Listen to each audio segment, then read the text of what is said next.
मकान आपके साथ नहीं जाए, दुकान आपके साथ नहीं जाए, ये जो कथा में बैठ के कथा सुन रहे हो, ये जो कीर्तन कर रहे हैं आपके साथ जाएगा जहां जाओ। जय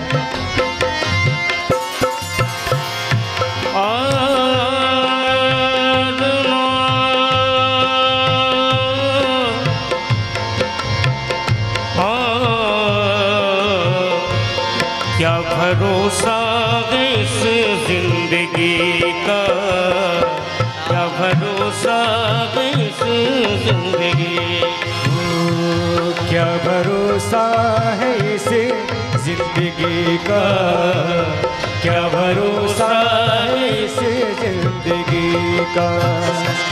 साथ देती नहीं ये किसी का, साथ देती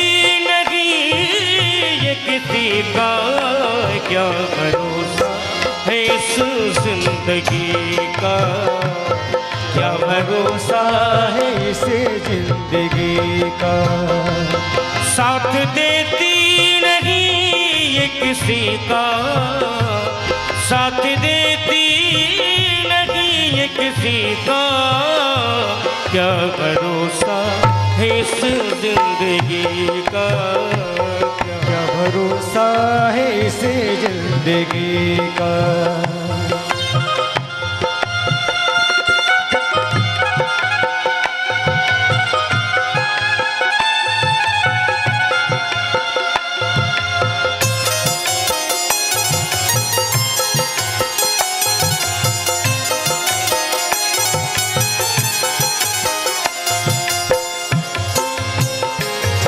सांस रुक जाएगी चलते चलते, सांस रुक जाएगी चलते चलते, शम्मा बुझ जाएगी जलते जलते, शम्मा बुझ जाएगी चलते चलते, दम निकल जाएगा, दम निकल जाएगा, दम निकल जाएगा रोशनी का, क्या भरोसा है इस जिंदगी का, क्या भरोसा है इस जिंदगी का। साथ देती नहीं ये किसी का, क्या भरोसा है इस जिंदगी का, क्या भरोसा है इस जिंदगी का।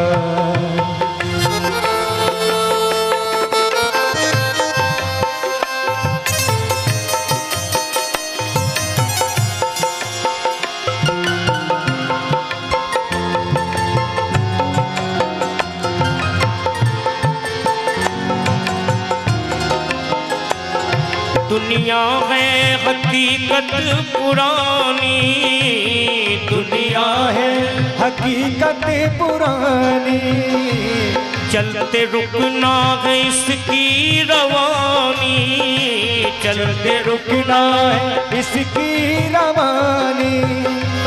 फर्ज पूरा करो, फर्ज पूरा करो, फर्ज पूरा करो बंदगी का, क्या भरोसा है इस जिंदगी का, क्या भरोसा है इस जिंदगी का।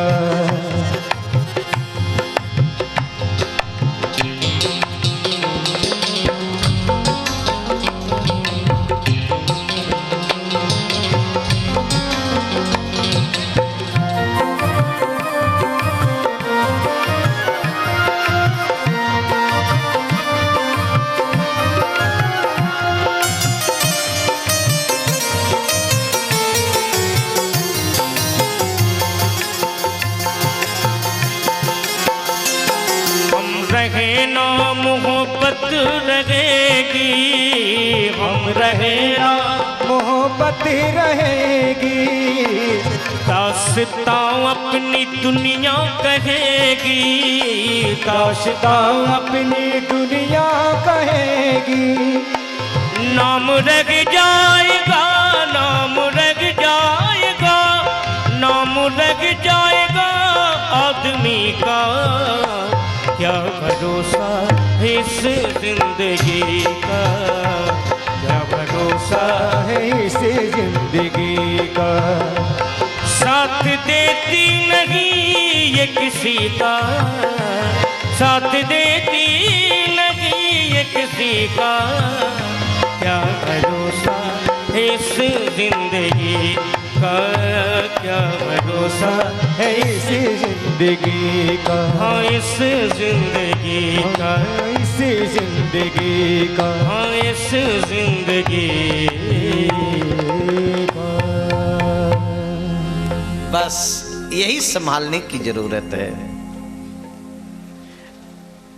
कि अंतिम हमारा बन जाए।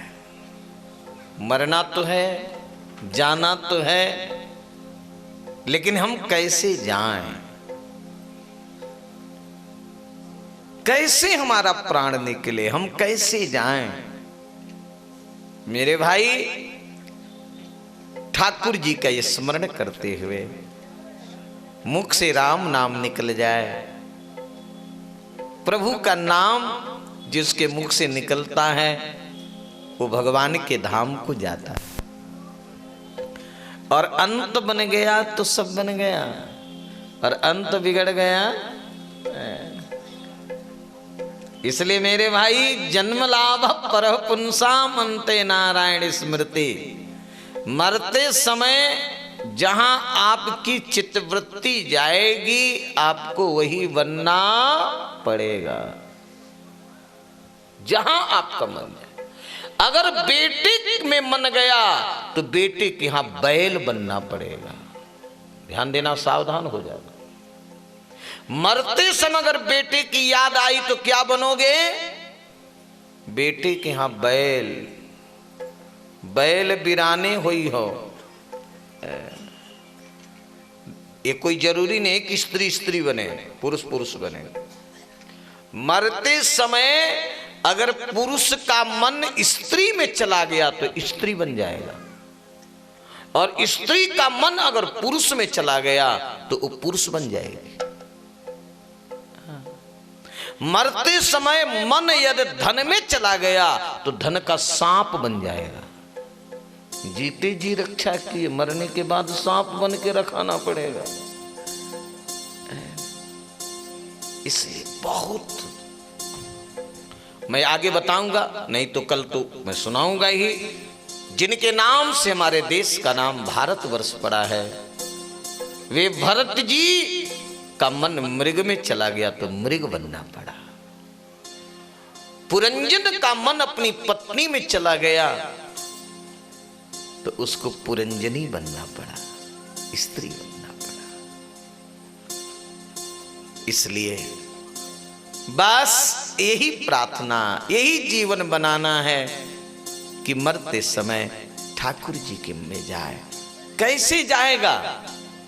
जो अभ्यास होगा, जिसके प्रति आपकी आसक्ति होगी, बेटे में आसक्ति होगी तो मन बेटे में जाएगा, स्त्री में आसक्ति होगी तो मन स्त्री में जाएगा, पुत्र में आसक्ति होगी तो मन पुत्र में जाएगा, अगर परमात्मा में आसक्ति होगी तो मन परमात्मा में जाएगा। इसलिए आसक्ति दुनिया में नहीं करनी है, आसक्ति तो भगवान में करनी। आसक्ति माने लगाव, आसक्ति माने प्रेम, आसक्ति माने चिंतन। जिसमें आसक्ति होगी उसी का चिंतन होगा। इसलिए जहां आसक्ति होगी हमको वही बनना पड़ेगा। ठाकुर जी में आसक्ति करें, यही जीवन का लाभ है। लेकिन आसक्ति दृढ़ कब होगी? जब बालकपन से, छोटेपन से भजन करें। माताएं बात नहीं, छोटेपन से। ये मत समझना कि हम बूढ़े हो जाएंगे तो भजन करेंगे, बुढ़ापे में नहीं होगा, बालकपन में ही लग जाए। और बालकपन से, प्रारंभ से जो अभ्यास होता है, इसलिए गीता में भगवान ने कहा कि अभ्यासेन तु कौन्तेय, अभ्यास बालकपन से करो। ध्रुव जी का अभ्यास बालकपन से था, प्रहलाद जी का अभ्यास बालकपन से था, मीरा जी का अभ्यास बालकपन से था। तो अभ्यास करना है। बुढ़ापे में क्या कर पाओगे? जब कमर लचक जाएंगे, मुख के दांत झड़ जाएंगे, हवा खसक जाएगी, कहना चाहोगे राम तो निकलेगा लाम। बार बार घुटना दर्द करेगा, कैसे कर पाओगे? इसलिए बालकपन से हरि भजे। एक संत की, और महाराज इतना प्रभावशाली है, हम तो इसी दोहे में साधु बन गए थे। बालकपन से हरि भजे, एक महात्मा गाए थे और इतना प्रभाव पड़ा कि बालकपन से हरि भजे, जग से रहे उदास। बालकपन से हरि भजे, जग से रहे उदास। अतीरथ आशा करत हैं, कब आई हैं हरिनाथ। तीरथ आशा करत हैं, कब आई हैं हरिनाथ। जो बालकपन से भगवान का भजन करता है, ऐसे भक्त की आशा तीर्थ भी लगाते हैं कि ऐसा भक्त कब आएगा जो हमको भी पवित्र कर देगा। तीर्थ भी पवित्र हो जाता है भक्तों के चरणों से। यही सुखदेव जी ने कहा कि जन्म लाभ परह पुंसा। ध्यान देना मेरे श्रोताओं, जन्म लाभ, इस जीवन का सबसे श्रेष्ठ लाभ सुखदेव जी बता रहे, परम लाभ, श्रेष्ठ लाभ। जन्म लाभ परह पुंसा, अंते नारायण स्मृति। यही है परम धन जो आपके साथ जाएगा।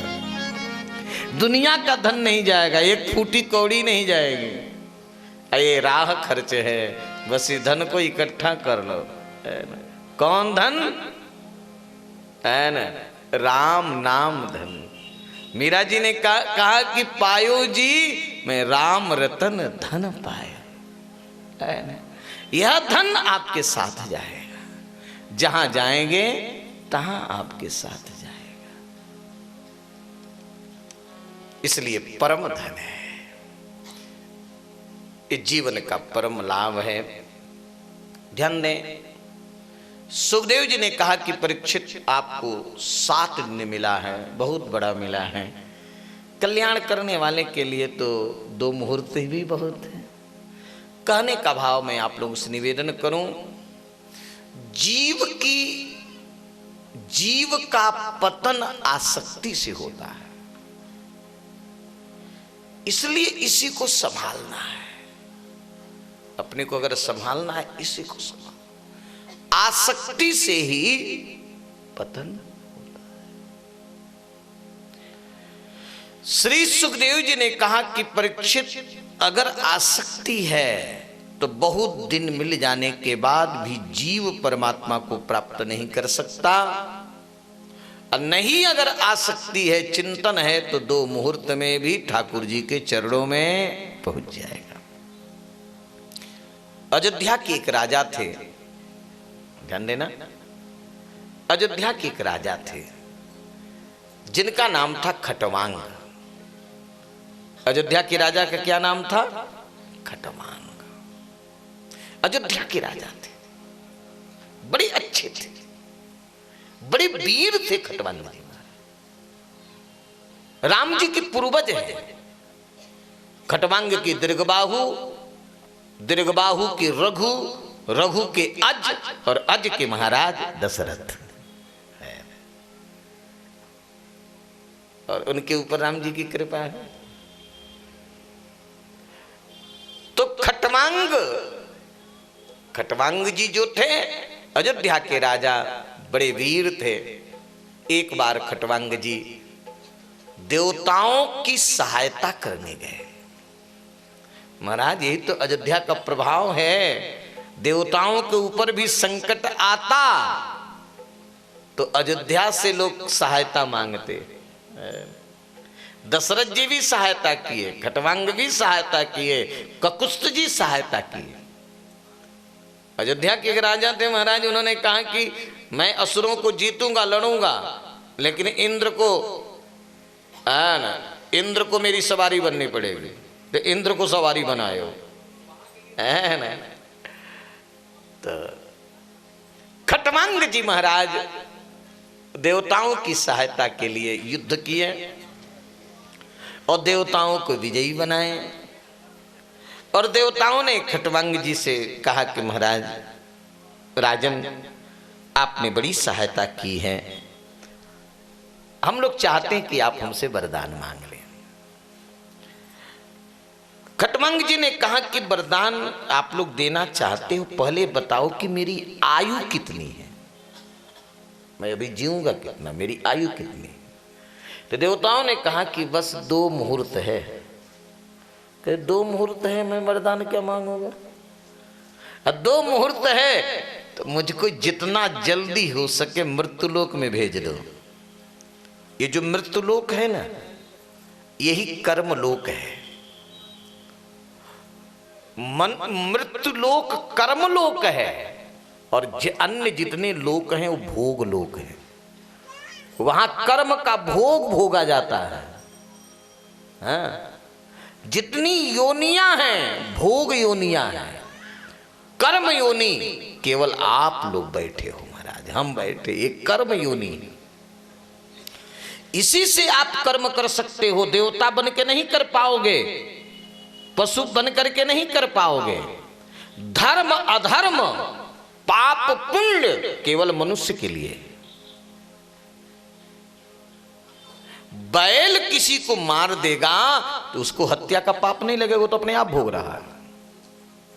कुत्ता जिसको काट देगा, कोई मर जाए तो उसको हत्या का पाप नहीं लगेगा, वो तो स्वयं अपना कर्म भोग रहा है। लेकिन मनुष्य अगर किसी को मार देगा तो उसको पाप लगेगा, उसको हत्या का पाप लगेगा। मनुष्य किसी को कटु कहेगा, दुखी करेगा तो उसको अपराध लगेगा, क्योंकि ये कर्म योनि है और एक कर्म लोक है। इसलिए खटवांग जी ने कहा कि मुझको जितना जल्दी हो सके आप मुझको मृत्युलोक में भेजो, वहीं से हमारा कल्याण होगा। अब मृत्युलोक में जब आए हैं श्री खटवांग जी, तो महाराज खटवांग 2 मुहूर्त में उन्होंने देखा कि हमारी आसक्ति कहां है। आसक्ति समझ में आ जाती है, अभी आप बैठो पता चल जाएगा हमारी आसक्ति कहां है। तो वहां से आसक्ति को हटा दे। आसक्ति को कि महाराज कैसे पता चले? आसक्ति ऐसे पता चल जाए कि जिसके बिना हम व्याकुल हो जाएं, जिसको देखे बिना, जिसको मिले बिना व्याकुल हम हो जाएं, इसका मतलब उसमें हमारी आसक्ति है। रुपया न मिले हमारी व्याकुलता आ गई, इस मतलब रुपये में आसक्ति है ना। बेटा नहीं मिला, बेटा घर नहीं आया, अब बेटे के बिना अगर व्याकुलता हुई तो मतलब आसक्ति है ना। और मेरे भाई, भगवान का भजन किए बिना, मंत्र जपे बिना, भगवान का दर्शन किए बिना अगर व्याकुलता आ रही है तो समझ लेना हमारी आसक्ति भगवान में है ना। ये सरल है, सीधा आसक्ति समझने की, है ना महाराज। और जहां आसक्ति होगी वहां से हटाना है आसक्ति। तो ये देखना है। खटवांग जी महाराज ने देखा कि समस्त जगह की अपनी आसक्ति को उन्होंने त्याग दिया, है ना। खटवांगो नाम राजर्षि, राजा हैं। मुहूर्तात् सर्व उत्सृज्य गतवान अभयम हरिम। एक मुहूर्त में सब जगह की आसक्ति को छोड़ करके वे भगवान के धाम को गए। बोलो भक्तवत्सल भगवान की जय हो। राजन, आपको बहुत समय मिला है ना? बुद्धिमान व्यक्ति को अपने को संभालने की जरूरत है। कहो महाराज, हमको पता चलता कि अब हम मरेंगे, अब मर जाएंगे, हमारी इस दिन मृत्यु है, तो संभल जाते। भैया भूल में मत रहो, वहां से संकेत आपको मिलता है संभालने की, लेकिन हम उसको एकदम उपेक्षा कर देते हैं। वहां से संकेत आता है,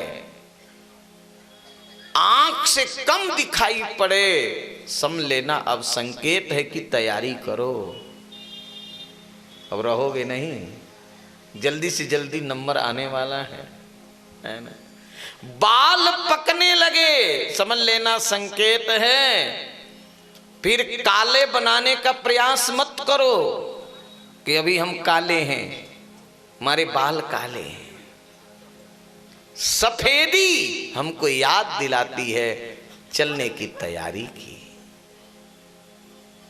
2 दिन के लिए आप यात्रा करते हो, 4 दिन के लिए यात्रा करते हो, तो कितनी तैयारी, क्या रास्ते के लिए ले चलेंगे, है ना? पूड़ी बनावे कि पराठा बनावे कि हलवा बनावे, ये पहले से व्यवस्था करते हो। 4 दिन के लिए जाना है, यहां से जाना है, आप विचार कर लो हमारी तैयारी है कि नहीं, वहां की क्या तैयारी है। यहां का कोई भी आपके साथ में नहीं जाएगा, ये जो कथा सुन ली हो ये आपके साथ जाएगा, है ना?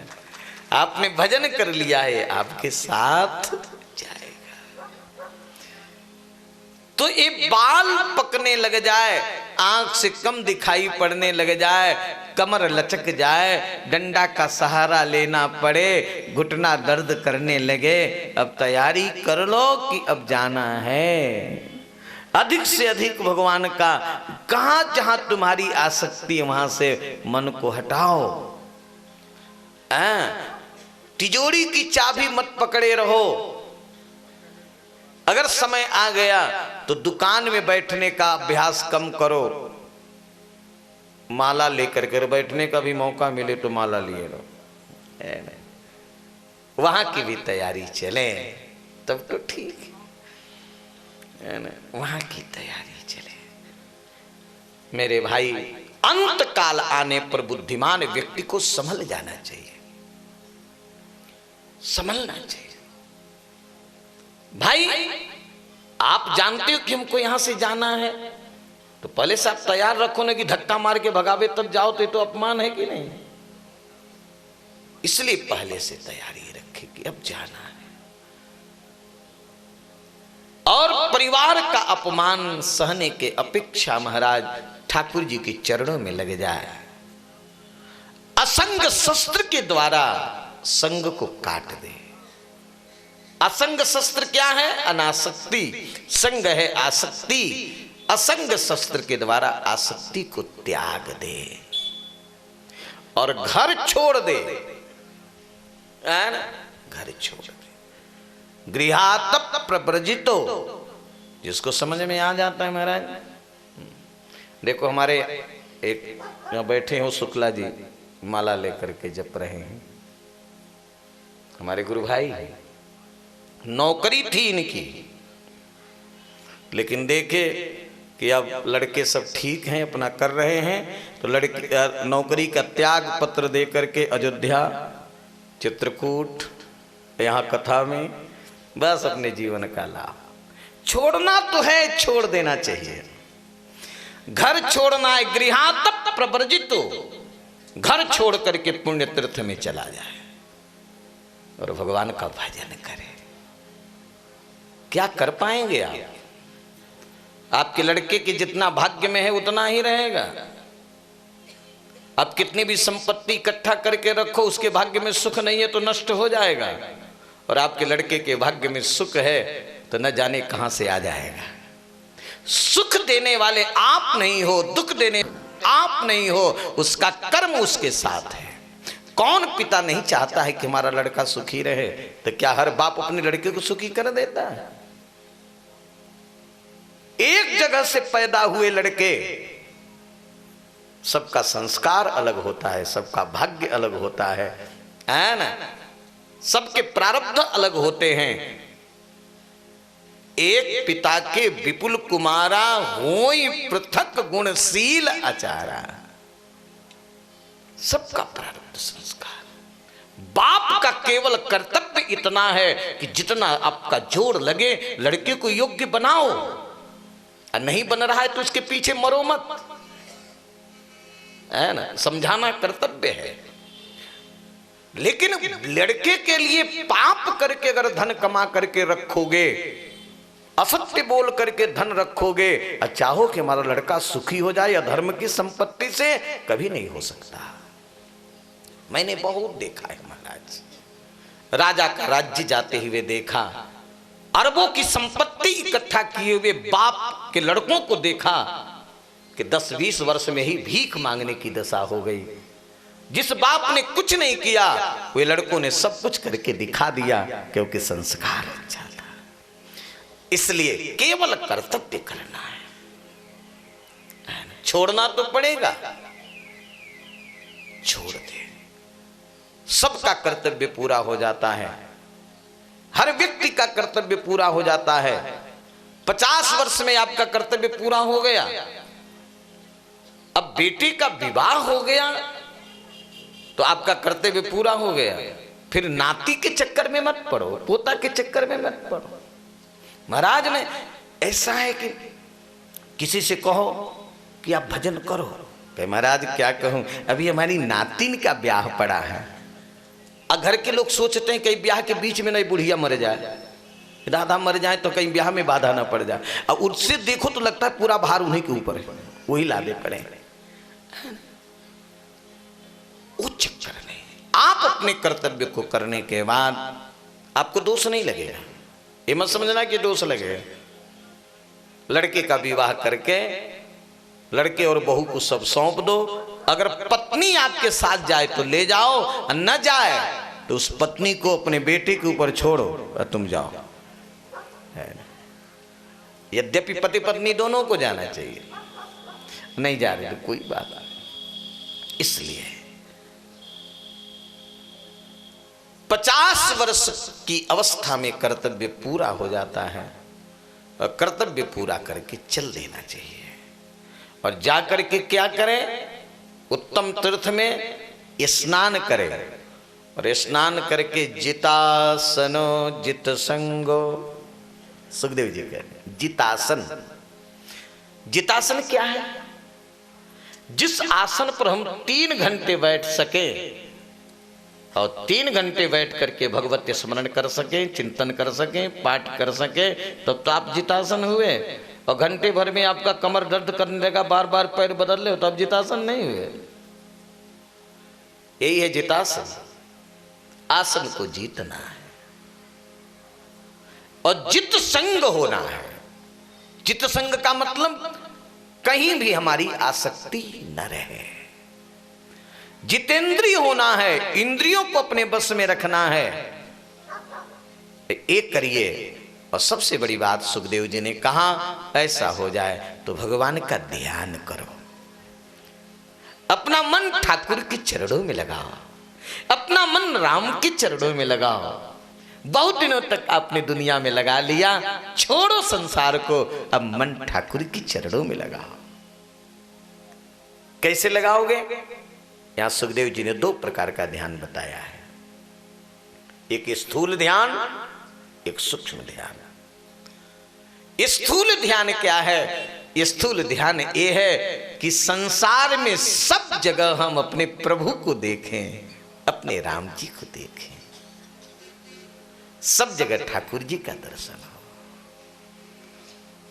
यह जो पाताल है ना, ये पाताल हमारे राम जी का पाद मूल है, चरण का नीचे का भाग, ये पाताल। पाताल हमारे राम जी का क्या है? पाद मूल है।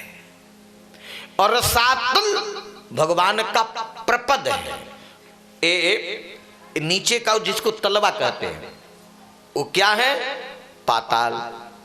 और रसातल प्रपद, ऊपर का जो भाग है वो प्रपद है ना। और महातल भगवान का गुल्फ है, और तलातल भगवान का जंघा है, और अतल बितल भगवान के दोनों उरु हैं, महीतल भगवान का जघन है ना। इस प्रकार देखो, ये वृक्ष ठाकुर जी के लिए रोए, ये जो वृक्ष है ये ठाकुर जी के रोए। हाँ, ब्राह्मण भगवान का मुख है। ब्राह्मण क्या है? भगवान का मुख है। इसलिए ब्राह्मण के मुख से भगवान की वाणी निकलती है, वेद वाणी भगवान की वाणी है। तो ब्राह्मण क्या है? भगवान का मुख है। भगवान के दो मुख हैं, एक ब्राह्मण और एक अग्नि। ध्यान से सुनो, ब्राह्मण और अग्नि ये भगवान के मुख हैं। इसलिए स्वाहा कहां करते हो आप? आग में। आग में क्यों स्वाहा करते? हवन क्यों आग में करते? आग में इसलिए आप हवन करते हैं कि आग में हवन करेंगे तो कहां जाएगा? भगवान के मुख में जाएगा। और ब्राह्मण को खिलाओगे तो वो भी भगवान के मुख में जाएगा। क्योंकि ब्राह्मणों से मुखमासीद, ब्राह्मण भगवान के मुख से पैदा हुआ है, भगवान का मुख है। और क्षत्रिय भगवान की भुजा है, क्षत्रिय भगवान की भुजा है। और वैश्य जो हैं भगवान के पेट है, उदर प्रांत है। इसलिए पेट की व्यवस्था वैश्य को दिया जाता है, बढ़िया सब व्यवस्था करो। और रक्षा का भार क्षत्रिय को, और बोलने सिखाने का भार ब्राह्मण को। और चौथे वर्ग के लोग जो हैं चरण है। चरण से क्रिया होगी, पैर से चलोगे, है ना। कहने का भाव सब परमात्मा के हैं। अगर चरण में कष्ट होगा तब भी कष्ट होगा, हाथ में कष्ट होगा तब भी किसको कष्ट होगा? जिसके अंग हैं। तो सभी वर्ग के लोग भगवान के अंग हैं। कोई भी अंग अगर नहीं रहेगा तो परमात्मा अंग विहीन माने जाएंगे। इसलिए सब अंगों का बहुत बड़ा महत्व है। इसलिए हर वर्ग के, हर समाज का बहुत बड़ा महत्व है। इतना जरूर है कि कार्य अलग अलग है। आपके शरीर में सभी अंग हैं, लेकिन भोजन आप मुख से करेंगे, पैर से चलेंगे, है ना, हाथ से आप कोई अपना कार्य करेंगे। अगर भोजन पैर से करने लगे तो नहीं आप कर पाएंगे। अब मुंह से चलने लगेंगे तब भी आप नहीं चल पाएंगे। लेकिन उपेक्षणीय कोई अंग नहीं है, सभी अंग की आवश्यकता है। अब बिना अंग का कोई भी व्यक्ति नहीं रह सकता। इसलिए सभी परमात्मा के ही अंग है और सब परमात्मा के ही हैं। इसलिए गोस्वामी जी ने कहा कि सब जगह प्रभु को देखो, सिय राम मैं सब जग जानी, करहु प्रणाम जोरि जुग पानी। इसलिए भक्त जो होता है, वैष्णव जो होता है, सब जगह अपने प्रभु को देखता है। उमा जे राम चरण रत, शंकर जी की बात मानो, ये शिव जी की वाणी। शिव जी ने कहा कि पार्वती, जो राम भक्त हो जाता है, जो राम श्री राम चरणानुरागी हो जाता है, उसकी दृष्टि कैसे होती है। और दृष्टि से महाराज ये सृष्टि हमको दिखती है। इसलिए दृष्टि बदलने की जरूरत है। अब दृष्टि बदल जाएगी तो किसी में न राग होगा न किसी से द्वेष होगा। और राग द्वेष ही प्रभु के प्राप्ति में बाधक है। उमा जे राम चरण रत विगत काम मद क्रोध, निज प्रभु मैं देखहि जगत, तो कासन करहि विरोध। किससे विरोध करें? तो सब जगह परमात्मा को देखना, परमात्मा का दर्शन करना, ये स्थूल ध्यान है। और ऐसी हमारी दृष्टि जब हो जाएगी तो हम जहां से चाहेंगे वहीं से हम प्रभु को प्राप्त कर लेंगे। एक बड़ी प्यारी, समय तो नहीं लेकिन सुन लो। महाराष्ट्र के एक भक्त हो गए, दक्षिण भारत में महाराष्ट्र के एक भक्त हो गए हैं। उनका नाम था नामदेव। उनका क्या नाम था? नामदेव। नामदेव जी सब जगह अपने प्रभु को देखते थे। जित देखूं तित श्याममयी है, सीय राम मैं सब जग जानी, करहु प्रणाम जोरी जुग पानी। एक बार नामदेव जी, देखिए इनकी कितनी निर्मल दृष्टि है। एक बार नामदेव जी रोटी बनाए और घी गरम करके रखे। सोचे कि पानी लाऊं और फिर रोटी में घी लगाऊं और ठाकुर जी को भोग लगाऊं। अब बेचारे गए जल लेने के लिए, न जाने कहां से कुत्ता घुस गया, अब पूरी रोटी समेट लिया। अब पूरी रोटी लेकर के जब चला तो नामदेव जी देखो ये कुत्ता रोटी ले जा रहा है, तो लगता है कि मेरे विट्ठल भगवान को इतनी जल्दी भूख लग गई, अभी घी नहीं लगा पाए, अब कुत्ता बन के रोटी ले जा रहे हैं। तो घी की कटोरी लेकर के पीछे दौड़ने लगे। विट्ठल भगवान थोड़ा घी तो लगा लेने दीजिए, रूखा मत खाइए, है ना, घी लगाने दीजिए, मैं घी लगा दूं फिर आप खाना। अब घी की कटोरी लेकर के जब पीछे दौड़ने लगे तो सर्वव्यापक परमात्मा कहाँ नहीं है। जब ऐसी दृष्टि हुई तो भगवान उस कुत्ते से ही प्रकट हो गए। कुत्ते से प्रकट होकर के हृदय से लगा ली। हाँ? उन्होंने प्रेत से भगवान को प्रकट कर लिया। हम मंदिर में भगवान नहीं देख पाते, माता पिता में भगवान नहीं देख पाते हैं, गाय में भगवान नहीं देख पाते हैं, गुरु में भगवान नहीं देख पाते हैं। अब उन्होंने प्रेत में भगवान देखा, भगवान को प्रकट कर लिया। प्रेत में ठाकुर जी को देखे हुए।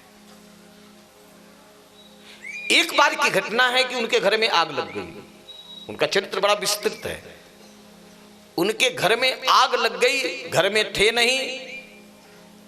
गांव के लोग दौड़ दौड़ कर उनके घर का सामान बचाए, है ना, उनके घर का सामान बचाए। तब तक उनको पता चला आग लग गई। जब आए तो सोचे, ओहो ये विट्ठल भगवान तो अग्नि के रूप में है, और कौन है। अब विट्ठल भगवान ही अपनी वस्तु लेना चाहते हैं तो मैं बचाने वाला कौन हूं। तो जो लोग बचाए थे उठाए और अग्नि में डालें, लीजिए विट्ठल भगवान स्वाहा, लीजिए विट्ठल भगवान स्वाहा। गांव के लोगों ने कहा कि बड़ा भगत बना है, हम लोग अपने प्राणों की बाजी लगा के इसके घर का सामान बचाए, सब डाल दिया। उन्होंने निर्णय किया कि देखेंगे इसकी भक्ति, अब कोई भी इसका घर न बनावे। अब माघ का महीना, यही महीना चल रहा था महाराज, ठंडी का, कि ठंडी के महीना में मर जाए, कोई इसका मकान नहीं बनाएगा। अब बेचारे वे बाहर पड़े थे। और जो भगवान का भरोसा करता है उसकी चिंता तो ठाकुर करते हैं। ठंडी में पड़े थे नामदेव जी, भगवान आकर के अपनी पीतांबरी ओढ़ा के उनकी ठंडी मिटाए। रुक्मिणी जी से कहते कि रुक्मिणी जी, नामदेव जी का घर बनाना है, मैं छप्पर छाऊंगा और आप रस्सी पकड़ाना, मैं घर बनाऊं। जिनके संकल्प से सारे संसार का सृजन पालन संहार हो जाता है, वे सर्वसमर्थ परमात्मा अपने भक्त का अपने हाथ से घर बना रहे हैं। अपने हाथ से। पार्षद लोग आ गए और रात्रि भर में भगवान उनका छप्पर घर बना करके, गांव के लोगों ने देखा सवेरे कि हम लोग तो कौन कारीगर इसको मिल गया, और रात्रि भर में घर तैयार कर दिया। और ऐसा घर बना कि पूरे गांव में इतना बढ़िया घर किसी का नहीं। गांव के लोग दौड़ दौड़ करके आए, पूछने लगे कि नामा कारीगर कहाँ पाए तुम, बड़ा बढ़िया घर तुम्हारा है, अपने कारीगर का पता बताओ तो हम लोग भी बना बुला करके अपना घर बनवाएंगे। नामदेव जी कहे कि अपने कारीगर का पता मैं किसको किसको बताता रहूंगा, एक साथ इकट्ठा हो जाओ मैं बता दूं। सब लोग गांव के इकट्ठे हुए, कहे कि अब नामा बताओ कौन कारीगर है। कहे कि अब पता लिखिए आप लोग, मैं पता बता रहा। कहाँ है? नामदेव जी ने कहा कि उस कारीगर को पाने के लिए पहले अपने घर में आग लगा दो। जब तक अपने घर में आग नहीं लगाओगे वो कारीगर मिलने वाला नहीं। आग लगाने का मतलब अपना अहंकार समाप्त कर दो, अपना ये अस्तित्व समाप्त करो। जो अहंग भरा है कि मैं एक करूंगा मेरे द्वारा, ये समाप्त कर दो। ठाकुर के भरोसे हो जाओ। जिस दिन आपका अहंकार समाप्त हो जाएगा उसी दिन वो कारीगर मिल जाएगा। और मेरे भाई बहुत बड़ा महत्व है। उन्होंने कुत्ते में भगवान को देखे, अब कुत्ते से वे भगवान पा गए, कुत्ते से भगवान मिल गए। ये स्थूल ध्यान है। दो प्रकार का ध्यान मैंने बताया। ये स्थूल ध्यान से राग द्वेष की वृत्ति समाप्त होती है, और सूक्ष्म ध्यान से मन एकाग्र होता है।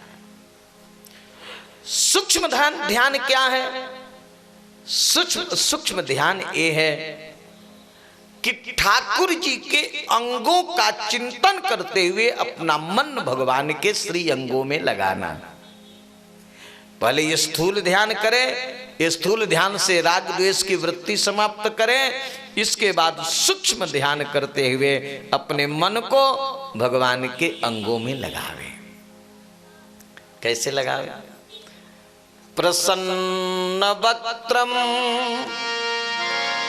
नलिनायत क्षणम कदम्ब किंजल्प पिसंगवाससम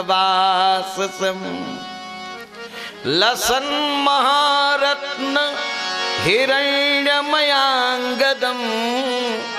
स्फुरन महारत्न किरीट कुंडलम। भगवान का में मन कैसे लगावे, कैसे ध्यान करें कि भगवान का मुखाम्बोज, ठाकुर जी का चेहरा, ठाकुर जी की झांकी में हमेशा मुस्कान, हमेशा प्रसन्न। मेरे श्रोताओं, मेरे भाई, हमेशा प्रसन्न रहने वाला अगर कोई मुख है तो मेरे राम जी का है, ठाकुर का है। हमेशा प्रसन्न मुख रहता है। भगवान के मुख पर कभी उदासी नहीं आती। कोई कहे महाराज प्रसन्न रहता है, उसके प्रतिकूल हो जाए, कोई झापड़ मार दे तो प्रसन्न रहे तो देखा जाए महाराज। प्रसन्न मुख उसका है कि हर परिस्थिति में कभी मुख में परिवर्तन न हो। राम जी के मुख में कभी परिवर्तन नहीं। रात्रि में निर्णय हुआ कि 14 वर्ष का राजा बनना है, नहीं अयोध्या का राजा बनना है। रात्रि में निर्णय हुआ कि अयोध्या का युवराज पद मिलना है, और सवेरे निर्णय हो गया कि 14 वर्ष के लिए वनवास जाना है। राजा बनने के समय भी ठाकुर जी का मुख प्रसन्न था, और वनवास जाते समय भी मुख प्रसन्न, कहीं भी उसमें कोई अंतर नहीं। प्रसन्न वक्त्रम, भगवान का मुख हमेशा प्रसन्न रहता है। ठाकुर जी के चेहरे से कभी मुस्कान जाती नहीं। हर परिस्थिति में भगवान मुस्कुराते रहते हैं।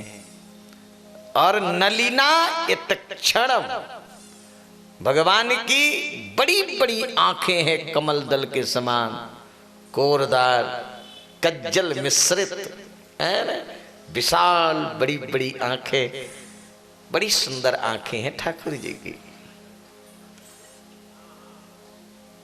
नलिना यत्क्षणम कदम्ब किंजल्प पिसंग बाससम। भगवान जो वस्त्र पहनते हैं, राम जी जो पीतांबरी पहनते हैं, उनकी पीतांबरी ऐसे चमकती है, इतना पीलापन होता है। कदम्ब के फल में जो आप पीलापन देखे हो और कमल के पराग का जो पीलापन होता है, ऐसे पीले वस्त्र भगवान पहनते। कदम्ब किंजल्प पिसंग वाससम, हाथों में बाजूबंद, कमर में करधन, श्री चरणों में नूपुर, मस्तक पर मुकुट और कान में कुंडल, भरे हुए कपोल, मंद मंद मुस्कान, लालिमा से भरे हुए सरकार के श्रीअंग। एक एक अंग में देखो, एक बात बताऊं, मन का एक गुण है। मन को आप जहां लगाओगे, संसार में लगाओगे तो लेकिन एक बात, संसार में हमेशा मन लगता नहीं। अगर लगता है तो ठाकुर जी में ही लगता है। गीता में भगवान ने कहा है कि इंद्रियों में मनमय हो, इंद्रियों में मनमय। तो जब मन भगवान है तो भगवान, मन कहाँ लगेगा? भगवान में लगेगा, है ना? तो मन को भगवान में लगाना चाहिए। कैसे लगेगा? भगवान के अंगों का ध्यान करें, चरण का ध्यान करें।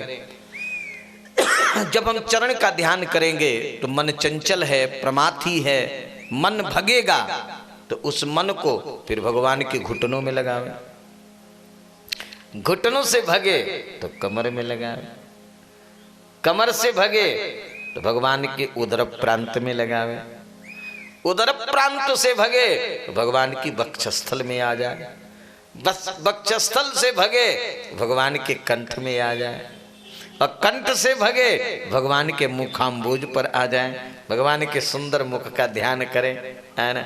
उससे भगे तो भगवान के नेत्रों में आ जाए, नेत्र से भगे, है ना? तो मेरे भाई, जब नेत्र से भगे तो भगवान के ललाट पर आ जाए, फिर बाल में आ जाए, फिर वैसे नीचे उतारे, फिर ऊपर ले जाए, तो ये मन एकाग्र हो जाएगा। मन एक प्रकार का भूत है। इस भूत को अगर शांत करना है तो भगवान के चरणों में ही लगाना पड़ेगा, ठाकुर जी के चरणों में मन। ये सुखदेव जी ने दो प्रकार का ध्यान बताए, स्थूल ध्यान और सूक्ष्म ध्यान। और बताने के बाद सुखदेव ने कहा कि तस्मात् सर्वात्मना राजन हरि सर्वत्र सर्वदा। हे परीक्षित, परमात्मा सर्वत्र है और सर्वदा है। ये दुनिया परमात्मा से ठसाठस बड़ी है। भगवान श्री राम अणु अणु कण कण में परिव्याप्त है। तो जो परमात्मा सर्वत्र है, सर्वदा है और सर्वात्मा है, उन्हीं परमात्मा का चरित्र सुनना चाहिए, कीर्तन करना चाहिए, स्मरण करना चाहिए। आहा, एक मैं निवेदन करूं आप लोगों से, भगवान की कथा आप सुन रहे हो, मन लगा करके अगर कथा सुनो, ये सूत जी का वाक्य है, पिबन्ति जे भगवत आत्मनः सताम। भगवान की कथा भक्त मुख से सुनना चाहिए। कथा किसके मुख से सुने?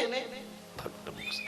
इसलिए सताम साधुना सज्जनाना पिबंति जे भगवत आत्मनः सताम कथामृतम श्रवण पूतेषु संभृतम।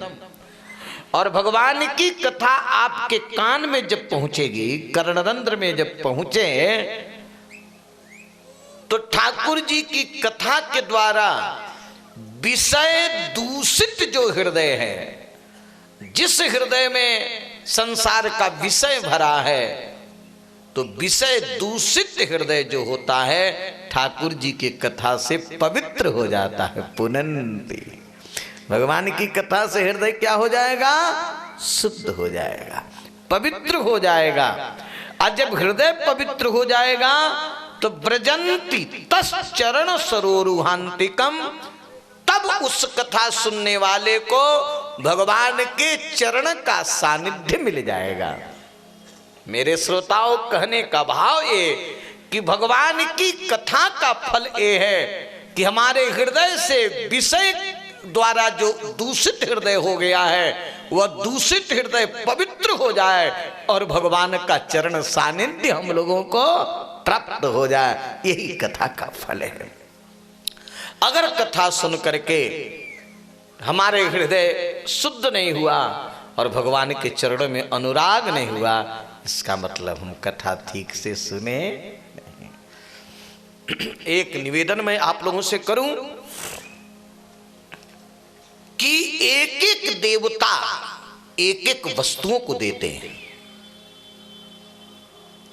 एक एक वस्तुओं को देने की सामर्थ्य यहां पर बड़ा सुंदर श्री सुखदेव जी ने कहा कि हे परीक्षित, जिसको ब्रह्म तेज की इच्छा हो वो ब्रह्म की उपासना करे, ब्रह्म की उपासना करे।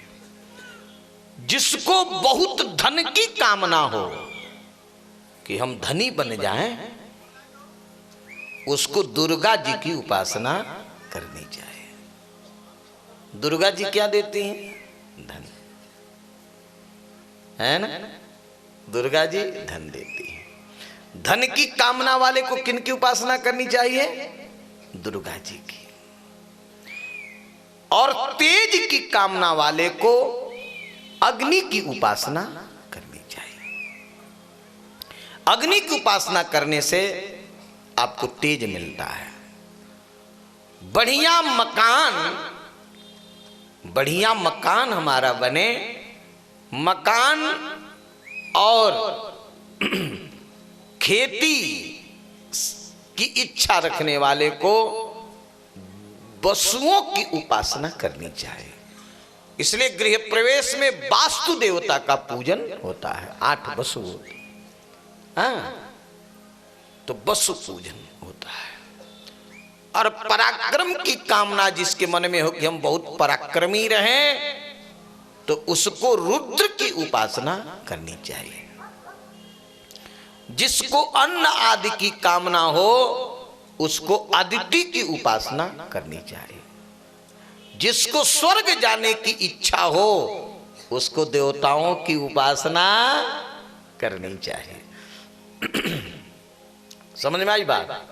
जिसको आयु की कामना हो उसको अश्विनी कुमारों की उपासना करनी चाहिए। जिसको प्रतिष्ठा की कामना हो, है ना, पुष्टि की कामना, उसको इला देवी की उपासना करनी चाहिए। जिसको प्रतिष्ठा की कामना हो उसको लोक माताओं की उपासना करनी चाहिए। जिसको सुंदर बनने की इच्छा हो कि हम खूब सुंदर बने, कहेंगे लोग बताइए महाराज, जिसको सुंदर बनने की इच्छा हो उसको गंधर्वों की उपासना करनी चाहिए। जिसको बढ़िया पत्नी की इच्छा हो कि सुंदर हमको स्त्री मिले, उसको उर्वशी की उपासना करनी चाहिए। उर्वशी की उपासना से उसको सुंदर पत्नी मिलती है। जिसको आधिपत्य की कामना हो उसको परमेष्टि माने ब्रह्मा की उपासना करनी चाहिए। जिसको यश की कामना हो कि हमारा खूब नाम हो, हैं? खूब नाम हो, उसको यज्ञ उपासना करनी चाहिए। यज्ञ करना, यज्ञ भगवान की। जिसको कोषाध्यक्ष बनने की इच्छा हो उसको कुबेर की उपासना करनी चाहिए। जिसको विद्या की कामना हो उसको शंकर जी की उपासना करनी चाहिए।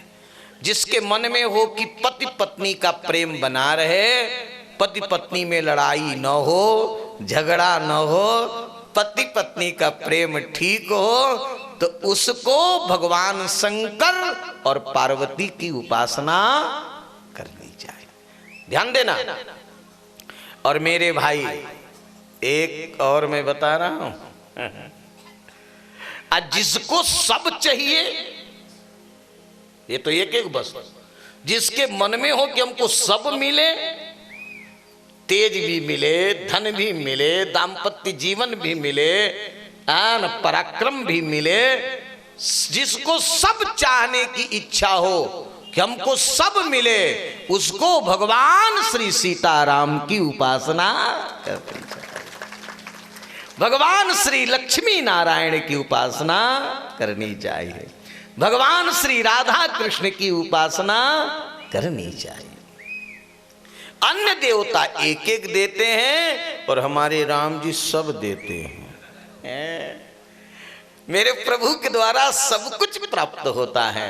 चाहे सकाम उपासना करो चाहे निष्काम करो, राम जी की उपासना करो, सब देते हैं ठाकुर। मैं नहीं कह रहा हूं, सुखदेव जी कह रहे हैं कि अकाम सर्व कामो, अकाम हो चाहे सर्व काम हो, सब कुछ चाहे। अकाम सर्व कामो वा मोक्ष काम उदार धी, तीव्रेण भक्ति योगेन यजेत पुरुषम परम। इसलिए परम पुरुष माने परमात्मा, परम ब्रह्म भगवान श्री सीताराम की उपासना से सब कुछ प्राप्त हो जाता है। कहने का भाव कि जैसे किसी वृक्ष को अगर आप पुष्ट करना चाहते हैं तो वृक्ष की जड़ में आपको जल देना पड़ेगा, शाखा में पत्ते में देंगे तो नहीं मिलेगा। सबके मूल, सबके जड़ हमारे श्री राम जी हैं, और राम जी की उपासना हो गई तो सबकी उपासना हो गई। इसलिए उपास्य प्रीति करने लायक है, चाहे कामना लेकर के उपासना करने लायक।